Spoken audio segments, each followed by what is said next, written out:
ಡ್ರೈವರ್ಗಳು ತುಂಬಾ ರ್ಯಾಶ್ ಆಗಿ ಡ್ರೈವ್ ಮಾಡ್ತಾರೆ, ತುಂಬಾ ಆಕ್ಸಿಡೆಂಟ್ಗಳಾಗಿದೆ, ಸಾಕಷ್ಟು ಸಾವು ನೋವು ಕೂಡ ಆಗಿದೆ. ಅದನ್ನ ಬ್ರೇಕ್ ಹಾಕುವಂತ ವಿಚಾರ ಒಂದು. ಎರಡನೇದು ಕಸದ ಲಾರಿಯಿಂದ ಡೆತ್ ಆಗಿರೋಂಥವ್ರಿಗೆ ಪರಿಹಾರ ಕೊಡುವಂಥದ್ದು ಆ ಥರದ್ದು ಏನಾದ್ರು ಈ ಕ್ಯಾಂಪೇನ್ ಅಲ್ಲಿ ಅದನ್ನ ನಾವೇನು ಆ ವಿಷಯದ ಕಡೆಗೆ ಇದರಲ್ಲಿ ಗಮನ ಕೊಟ್ಟಿಲ್ಲ, ಬಟ್ ಖಂಡಿತ ಗಮನ ಕೊಡ್ತೇವೆ.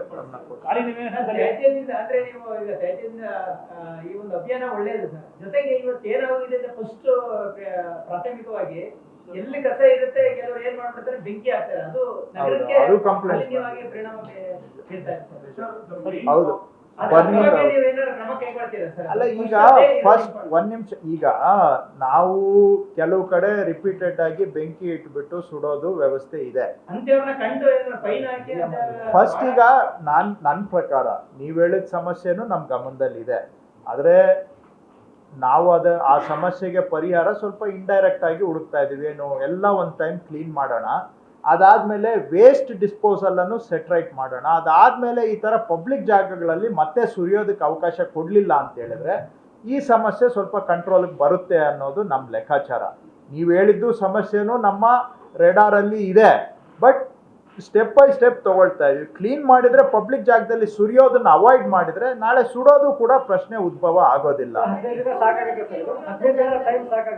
ನೋಡೋಣ, ಸ್ಟಾರ್ಟ್ 15 ದಿನ ಅಂತ ನಾನು ಹೇಳಲಿಲ್ಲ ಸರ್, ನಾನು ಎಲ್ಲೂ ಹೇಳಲಿಲ್ಲ. ನಾನು ಹೇಳಿಲ್ಲ. ಹೌದು.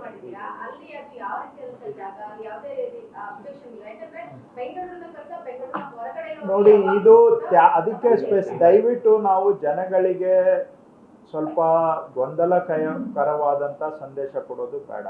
ಕಸ ಅಂತ ಹೇಳಿದ್ರೆ ಗಾರ್ಬೇಜ್ ಅಲ್ಲ, ಗಾರ್ಬೇಜ್ ಅಲ್ಲ. ಇದು ಈ ಕ್ಯಾಂಪೇನು ಗಾರ್ಬೇಜ್ ರಿಮೂವಲ್ ಅಲ್ಲ, ಇದು ಲೆಗಸಿ ವೇಸ್ಟ್. ಮೆಜಾರಿಟಿ ಮಣ್ಣು, ಕಲ್ಲು, ಈ ಥರದ್ದು 90% ಇದರಲ್ಲಿ ಮಣ್ಣು ಕಲ್ಲು ರಸ್ತೆ ಬದಿಯಲ್ಲಿ ಅಲ್ಲಿ ಇಲ್ಲಿ ಸುರಿದಿದ್ದಾರೆ. ಅದನ್ನ ತಗೊಂಡೋಗಿ ನಾವು ಕೆಲವು ಜಾಗಗಳು ಗುರುತಿಸಿದ್ದೇವೆ, ಅಲ್ಲಿಗೆ ನಾವು ಅದನ್ನ ಡಿಸ್ಪೋಸಲ್ ಮಾಡ್ತೇವೆ. ಅಲ್ಲಿ ಕೆಲವು ಕಡೆ ಹಳೇದು ನಿಂತೋಗಿರೋಂಥ ಈ ಕಲ್ಲು ಕ್ವಾರಿ ಹಳ್ಳೆಗಳಿದಾವೆ, ಅಂತ ಕಡೆಗೆ. ಇದು ಕಸದ್ದು ಅಲ್ಲ, ಕಸನ ತಗೊಂಡೋಗಿ ನಾವೆಲ್ಲೂ ಸುರಿಯೋದಿಲ್ಲ. ಇದು ಇನರ್ಟ್ ಮೆಟೀರಿಯಲ್ ಅಂತ ಹೇಳ್ತಾರೆ. ಅಂದ್ರೆ ಇದು ತ್ಯಾಜ್ಯ ಸಾಮಗ್ರಿಗಳು. ಇದರಲ್ಲಿ 99% ಕಲ್ಲು ಮಣ್ಣಿರುತ್ತೆ. ಕಲ್ಲು ಮಣ್ಣು, ಸಾರಿ, ಇಲ್ಲ, ಇನರ್ಟ್ ಮೆಟೀರಿಯಲ್, ಕಲ್ಲು ಮಣ್ಣು, ಸ್ವಲ್ಪ ಕಳೆ ಇರುತ್ತೆ. 95% ಇದೇ ಮೆಟೀರಿಯಲ್. ಇದು 5% ಏನಾದರೂ ಬೇರೆ ಮಿಕ್ಸ್ ಆಗ್ಬೋದು. ಬಿಟ್ರೆ ನೀವು ರೋಡ್ ಸೈಡಲ್ಲಿ ಹೊರಗಡೆ ಹೋಗಿ ನೋಡಿ, ಕಲ್ಲು, ಮಣ್ಣು, ಕಳೆ ಇದನ್ನ ಅಲ್ಲಲ್ಲೇ ಸುರಿದಿದ್ದಾರೆ. ಅದರ ಡಿಸ್ಪೋಸಲ್ ಈ ಕ್ಯಾಂಪೇನ್ ಅಲ್ಲಿ ಅದರ ಡಿಸ್ಪೋಸಲ್ ಕಡೆಗೆ ಗಮನ ಕೊಡ್ತೀವಿ. ಅದಾದ್ಮೇಲೆ ನೆಕ್ಸ್ಟ್ ಗಾರ್ಬೇಜ್ ತಗೊಳ್ತೇವೆ. ಗಾರ್ಬೇಜ್ ನಾವು ತಗೊಂಡೋಗಿ ಅಲ್ಲಿ ಇಲ್ಲಿ ಸುರಿಯೋ ಪ್ರಶ್ನೆ ಇಲ್ಲ, ಸ್ಪಷ್ಟವಾಗಿ ಹೇಳ್ತಾ ಇದ್ದೀನಿ. ಗಾರ್ಬೇಜ್ ಅಂದ್ರೆ ಮನೆ ಕಸ.